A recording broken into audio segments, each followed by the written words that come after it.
వారాహి నవరాత్రుల మొదటి రోజు పూజ నేను ఎలా చేసుకున్నానో ఇవాళ వీడియోలో షేర్ చేస్తా. ఈ రోజు పీఠం ఏమీ ఏర్పాటు చేసుకోలేదు.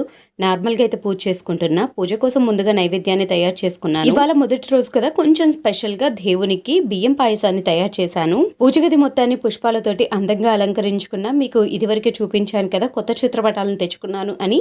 ఆ చిత్రపటాలను చక్కగా దేవుని మందిరంలో ఏర్పాటు చేసుకుని పూజ సిద్ధం చేసుకున్న. తాంబూలాన్ని కూడా ఏర్పాటు చేసుకుని, కొబ్బరికాయను కూడా నైవేద్యంగా ఏర్పాటు చేసుకుని చక్కగా ధూపాన్ని సమర్పించి కర్పూర హారతిని ఇచ్చి ఇలా అయితే పూజ చేసుకున్నాను. చాలా పీస్ఫుల్ గా, చాలా ప్రశాంతంగా అనిపించింది. వారాహి నవరాత్రుల పూజను ఏ విధంగా చేసుకోవాలి, ఏంటి నియమాలు ఏంటి అనే విషయాలు అన్నీ కూడా మన ఛానల్లో వీడియోస్ అనేది అప్లోడ్ చేస్తూనే ఉన్నాను. ప్లీజ్ ఒక్కసారి విజిట్ చేయండి. వీడియోస్ మీకు కనుక నచ్చితే తప్పకుండా లైక్ చేయండి, షేర్ చేయండి, సబ్స్క్రైబ్ చేయడం మర్చిపోవద్దు. మా ఇంట్లో పూజ గది అయితే ఇలా చక్కగా పువ్వులతోటి అందంగా అలంకరించుకొని కలకలలాడింది ఈ రోజైతే. మీకు ఎలా అనిపించిందో కామెంట్ సెక్షన్ లో కామెంట్ చేయండి. వీడియో నచ్చితే లైక్ చేయండి.